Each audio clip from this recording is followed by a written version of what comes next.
पर एक अक्सर लोग सलाह दे देते हैं आपने एंजियोग्राफी कराया क्या? एंजियोग्राफी से पुख्ता तौर पर पता चलता है कि आपके हार्ट में कहाँ और क्या प्रॉब्लम है। तो एंजियोग्राफी वाली स्टेज कब आती है, जरा ये भी बताइए। एंजियोग्राफी की स्टेज तब आती है जब किसी को चलने में छाती में दर्द हो रहा है या उसको सांस फूल रहा है, पसीना आ रहा है चलने में, तो इसको बोलते हैं एंजाइना। इसको बोलते हैं pre heart attack events. Heart हमारा सिग्नल दे रहा है, ये वार्निंग सिग्नल्स है कि जब आप चल रहे हैं तो मेरे को खून नहीं मिल रहा।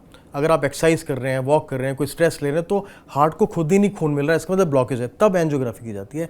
या किसी को हार्ट अटैक चल रहा है, जो मैंने बताया कि 1 घंटे के अंदर ईसीजी हो जाए, वो हार्ट अटैक के टाइम में एंजियोग्राफी करते हैं। पहले डायग्नोसिस बनाते हैं कि कहाँ ब्लॉकेज है, फिर उस नस को एक सिंपल प्रोसीजर होता है जिसको बोलते हैं एंजियोप्लास्टी, स्टेंटिंग, बलूनिंग, उससे हम उस नस का फ्लो वापस ले आते हैं। तो एंजियोग्राफी तब करनी होती है जब किसी को सिम्टम्स है।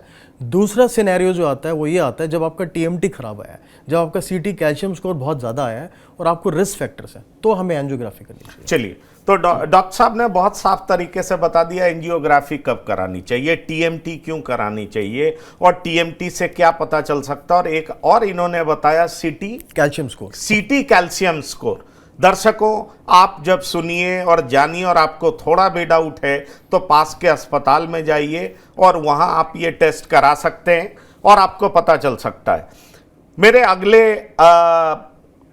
संजय दुबे हैं, मेहमान हैं, वो आपसे सवाल करना चाहते हैं दिल के बारे में। जी सर प्रणाम।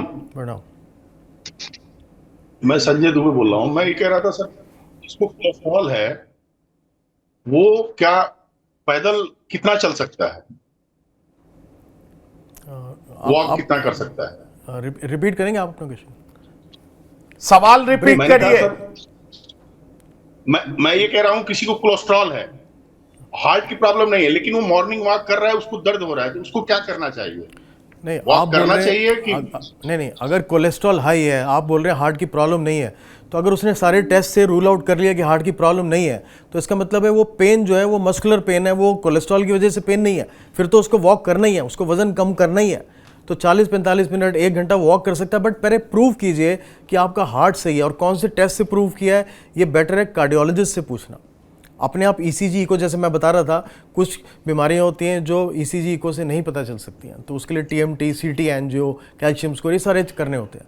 तो अगर आपका हाई कोलेस्ट्रॉल है, बहुत दिनों से आप दवाइयाँ खा रहे हैं, वजन ज़्यादा है आपका, तो पहले ये टेस्ट कराइए, प्रूव कर लीजिए कि आपको वॉक करना अलाउड है। इसको हम बोलते हैं एक्सरसाइज प्रिस्क्रिप्शन, किस आदमी को कितना चलना चाहिए। तो आप अगर सब कुछ टेस्ट ठीक है, हम लोग बोलते हैं नहीं आप क्लियर है, देन यू कैन वॉक, आप जितना मर्जी चल सकते हैं।